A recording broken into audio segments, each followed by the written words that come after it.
வணக்கம். இன்றைய தலைப்புச் செய்திகள். யாழ்ப்பாணத்திற்கு அரசு பேருந்தில் கசிப்பு கடத்திய இருவர் கைது. கிளிநொச்சியில் சீருடையுடன் மனித எச்சம் கண்டுபிடிப்பு.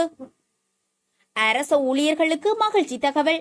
அதிகரிக்கப்படும் ஊழியர் சேமலாப நிதியத்தின் வட்டி வீதம் அதிகரிப்பு. வேகமெடுக்கும் டெங்கு, பொதுமக்களுக்கு விடுக்கப்பட்ட எச்சரிக்கை. 2025 நாட்டில் அறிமுகப்படுத்தப்படவுள்ள புதிய வரி.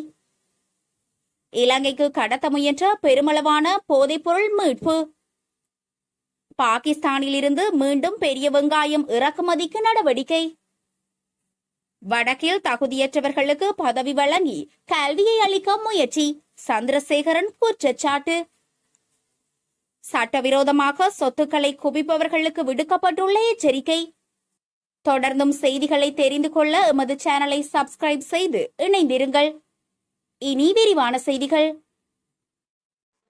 யாழ்ப்பாணத்திற்கு அரச பேருந்தில் கசிப்பு கடத்திய இருவர் கைது. புதுக்குடியிருப்பு பகுதியில் இருந்து யாழ்ப்பாணம் நோக்கி பயணித்த அரச பேருந்தில் கசிப்பு கடத்தப்படுவதாக தர்மபுர காவல்துறையினருக்கு கிடைத்த தகவலுக்கமைய மேற்கொள்ளப்பட்ட சுற்றி வளைப்பில் இருவர் கைது செய்யப்பட்டுள்ளனர். குறித்த கைது நடவடிக்கையானது நேற்றைய தினம் மேற்கொள்ளப்பட்டுள்ளது. அந்த சுற்றி வளைப்பில் 45 லிட்டர் கசிப்புடன் சந்தேக நபர் இருவரை காவல்துறையினர் கைது செய்துள்ளனர். அதன்போது கைது செய்யப்பட்ட சந்தேக நபர்கள் சூட்சுமமான முறையில் பயணப்பொதியில் கசிப்பினை பொதி செய்து சென்றமை தெரிய வந்துள்ளது. அதேவேளை கைப்பற்றப்பட்ட கசிப்பு விஸ்வமடு பகுதியிலிருந்து யாழ்ப்பாணம் நோக்கி கொண்டு செல்லவிருந்ததாக விசாரணைகளில் தெரிய வந்துள்ளது. இந்நிலையில் கைது செய்யப்பட்ட 2 சந்தேக நபர்களும் கிளிநொச்சி நீதிமன்றத்தில் முற்படுத்த நடவடிக்கை எடுக்கப்பட்டுள்ளதாக தர்மபுர காவல்துறையினர் தெரிவித்துள்ளனர். அரசு ஊழியர்களுக்கு மகிழ்ச்சி தகவல். அதிகரிக்கப்படும் ஊழியர் சேமலாப நிதியத்தின் வட்டி வீதம். ஊழியர் சேமலாப நிதியத்தின் வட்டி வீதத்தை அதிகரிக்க அரசாங்கம் நடவடிக்கை எடுத்துள்ளதாக நிதி ராஜாங்க அமைச்சர் ரஞ்சித் சியமலாபட்டிய தெரிவித்துள்ளார்.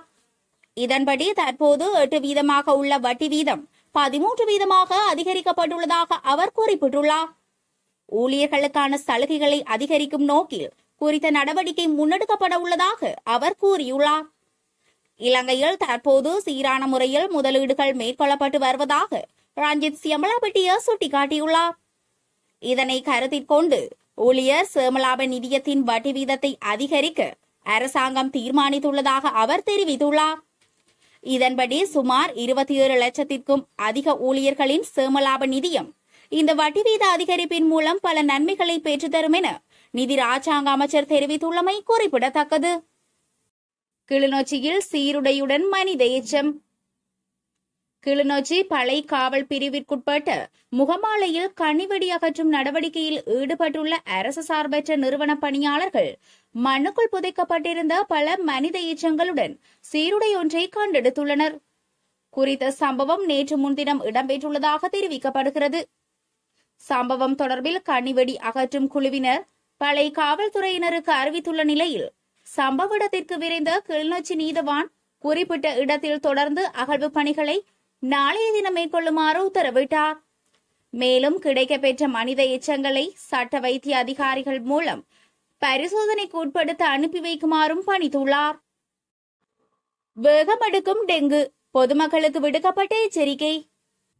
நாட்டில் நிலவுகின்ற மழையுடன் கூடிய காலநிலையின் காரணமாக டெங்கு நோய் தொற்றினால் பாதிப்புக்குள்ளாவோரின் எண்ணிக்கை அதிகரித்து வருவதாக தேசிய டெங்கு கட்டுப்பாட்டு பிரிவு அறிவித்துள்ளது. அதன்படி இந்த வருடத்தின் இதுவரையான காலப்பகுதியில் 21,055 டெங்கு நோயாளர்கள் பதிவாகியுள்ளதாக தேசிய டெங்கு கட்டுப்பாட்டு பிரிவு தெரிவித்துள்ளது. மேலும் அதிகளவான டெங்கு நோயாளர்கள் கொழும்பு மாவட்டத்தில் பதிவு செய்யப்பட்டுள்ளதாக அந்த பிரிவு குறிப்பிட்டுள்ளது. இதன்படி கொழும்பு மாவட்டத்தில் 4,532 டெங்கு நோயாளர்களும், கம்பஹா மாவட்டத்தில் 1,936 டெங்கு நோயாளர்களும் பதிவாகியுள்ளனர். நிலவும் மழையுடனான காலநிலையினால் டெங்கு நோயினால் பாதிக்கப்படுபவர்களின் எண்ணிக்கை அதிகரிக்கும் சாத்தியம் நிலவுவதாக தேசிய டெங்கு கட்டுப்பாட்டு பிரிவு தெரிவித்துள்ளது. இதனால் டெங்கு நோய் தாக்கங்களில் இருந்து பாதுகாப்புடன் இருக்குமாறும் நுளம்பு பரவும் சாத்தியமற்றவாறு சூழலை சுத்தமாக பேணுமாறும் பொதுமக்களுக்கு அறிவுறுத்தப்பட்டுள்ளது. 2025 நாட்டில் அறிமுகப்படுத்தப்பட உள்ள புதிய வரி. இலங்கையில் நடைமுறையில் இருந்த 20 வீதமான நேரடி வரிகளையும் 80 வீதமான மறைமுக வரிகளையும் இன்று நேரடி வரியை 20 வீதமாகவும் மறைமுக வரியை 70 வீதமாகவும் மாற்றியிருக்கிறோம் என நிதி ராஜாங்க அமைச்சர் ரஞ்சித் சியம்பலாபட்டிய தெரிவித்துள்ளார். இதேவேளை நேரடி வரி அதிகரிப்பினால் மூளைசாலிகள் வெளியேறுவதாக குற்றஞ்சாட்டப்படுவதாகவும் அவர் மேலும் குறிப்பிட்டார். பத்திரிகையொன்றுக்கு வழங்கிய நேர்காணலின் போதே அவர் மேற்கண்டவாறு தெரிவித்திருந்தார்.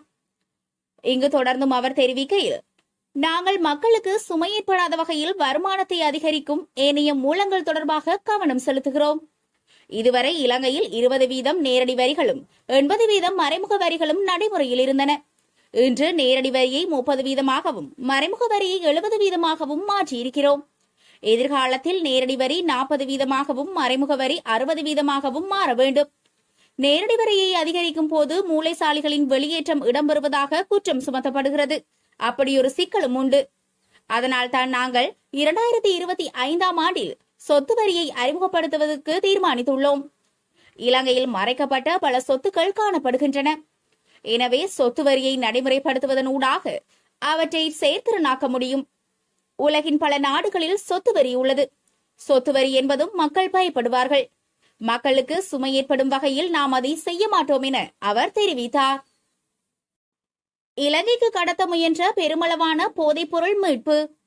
இந்திய கடலோர காவல் படையினர் அல்ராசா என்ற பாகிஸ்தான் படகிலிருந்து 600 கோடி ரூபாய் மதிப்பிலான போதைப் பொருட்களை கைப்பற்றியுள்ளதாக இந்திய ஊடகம் ஒன்று செய்தியை வெளியிட்டுள்ளது.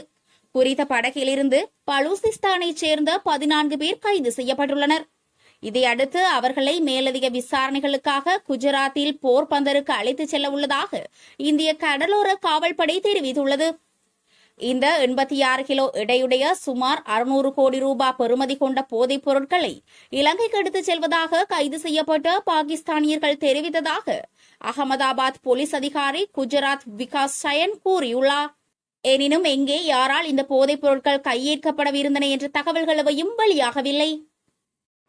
பாகிஸ்தானிலிருந்து மீண்டும் பெரிய வெங்காயம் இறக்குமதிக்கு நடவடிக்கை. பாகிஸ்தானிலிருந்து பெரிய வெங்காயத்தை இறக்குமதி செய்ய இலங்கை மீண்டும் நடவடிக்கை எடுத்துள்ளது. இலங்கையில் பெரிய வெங்காயத்திற்கு பெரும் தட்டுப்பாடு நிலவும் சூழலில் அண்மையில் எகிப்திலிருந்து பெரிய வெங்காயத்தை இறக்குமதி செய்வது தொடர்பில் வர்த்தக அமைச்சர் நளின் பெர்னாண்டோ கலந்துரையாடல்களை மேற்கொண்டிருந்தார்.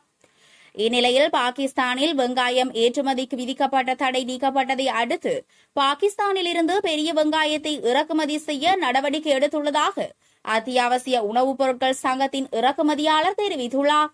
அதன்படி பாகிஸ்தானிலிருந்து இறக்குமதி செய்யப்படும் பெரிய வெங்காயம் அடுத்த வாரத்தில் சந்தையில் விற்பனைக்கு வரவுள்ளதாக குறிப்பிடப்பட்டுள்ளது. வடக்கில் தகுதியற்றவர்களுக்கு பதவியை வழங்கி கல்வியை அளிக்க முயற்சி, சந்திரசேகரன் குற்றச்சாட்டு. வழக்கில் தகுதியற்றவர்களுக்கும் குற்றச்சாட்டு உள்ளவர்களுக்கும் உயர் பதவியை வழங்கி வடக்கு கல்வியை அளிக்கும் முயற்சிகள் இடம்பெற்று வருவதாக தேசிய மக்கள் சக்தியின் முன்னாள் நாடாளுமன்ற உறுப்பினரும் யாழ் மாவட்ட அமைப்பாளருமான ராமலிங்கம் சந்திரசேகரன் குற்றம் சாட்டியுள்ளார்.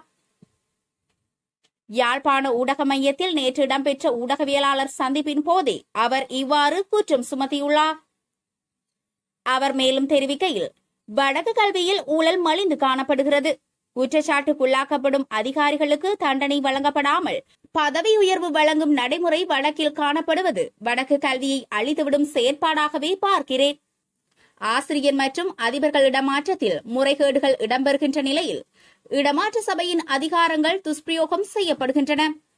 வன்னி ஒட்டிச்சுட்டான் பாடசாலையில் பாடசாலை வளங்கள் ஊழல் செய்யப்பட்ட நிலையில் குறித்த பாடசாலை அதிபருக்கு எதிராக எந்தவிதமான நடவடிக்கையும் எடுக்கப்படாமல் உள்ளது. யாழ்ப்பாணத்தில் பிரபல பாடசாலை ஒன்றின் அதிபர் நிதி நிர்வாக விடயங்களில் முறைகேடுகளுடன் தொடர்புபட்ட நிலையில் அவருக்கு தண்டனை வழங்கப்படாமல் உயர் பதவி ஒன்றில் அமர்த்துவதற்கான ஏற்பாடுகளை வடக்கு உயரதிகாரிகள் மேற்கொண்டு வருகின்றனர். வடக்கில் காணப்படும் 4 அமைச்சுகளில் தகுதியான செயலாளர்கள் இல்லாத காரணத்தினால் நிர்வாக ரீதியான முடிவுகள் எடுப்பதில் பிரச்சினைகள் காணப்படுகிறது. தகுதியானவர்களை நியமிக்க வாய்ப்புகள் கிடைத்தும் அவர்களை ஒதுக்கி தமக்கு தேவையான அலிபாபா திருடர்களை பதவியில் வைத்திருப்பதற்கு சிலர் முயற்சிக்கின்றனர் என அவர் மேலும் குறிப்பிட்டார். சட்டவிரோதமாக சொத்துக்களை குவிப்பவர்களுக்கு விடுக்கப்பட்டுள்ள எச்சரிக்கை. போதைப்பொருள் கடத்தல் மூலம் ஒரு நபரோ அல்லது குழுவொன்றோ பாரிய சொத்துக்களை சம்பாதித்துள்ளமை உறுதிப்படுத்தப்பட்டால் சட்டத்தை நடைமுறைப்படுத்தி விசாரணைகளை மேற்கொண்டு சொத்துக்கள் பறிமுதல் செய்யப்படும் என அறிவிக்கப்பட்டுள்ளது. போலீஸ் ஊடக பேச்சாளர் பிரதி போலீஸ் மா அதிபர் நிகால் தல்துவை இந்த எச்சரிக்கையை விடுத்துள்ளார். சட்டவிரோதமான முறையில் பணம் சம்பாதித்தவர்கள் தொடர்பில் ஏற்கனவே சட்டவிரோத சொத்துக்கள் மற்றும் புலனாய்வு பிரிவினரால் அனைத்து போலீஸ் நிலையங்களிலும் விசாரணைகள் ஆரம்பிக்கப்பட்டுள்ளன. இதேவேளை 24 மணித்தியாலங்களில் நாடளாவிய ரீதியில் போலீசாரால் மேற்கொள்ளப்பட்ட சுற்றிவளைப்பின் போது சுமார் 40 கோடி பெறுமதியான போதைப்பொருள் கைப்பற்றப்பட்டுள்ளது. இதற்கமைய போதைப்பொருள் கடத்தல் மூலம் சம்பாதிக்கும் சொத்துக்கள் பறிமுதல் செய்யப்படும் எனவும் அறிவிக்கப்பட்டுள்ளது. இத்துடன் செய்திகள் நிறைவடைகிறது. தொடர்ந்தும் செய்திகளுக்கு முடன் இணைந்திருங்கள்.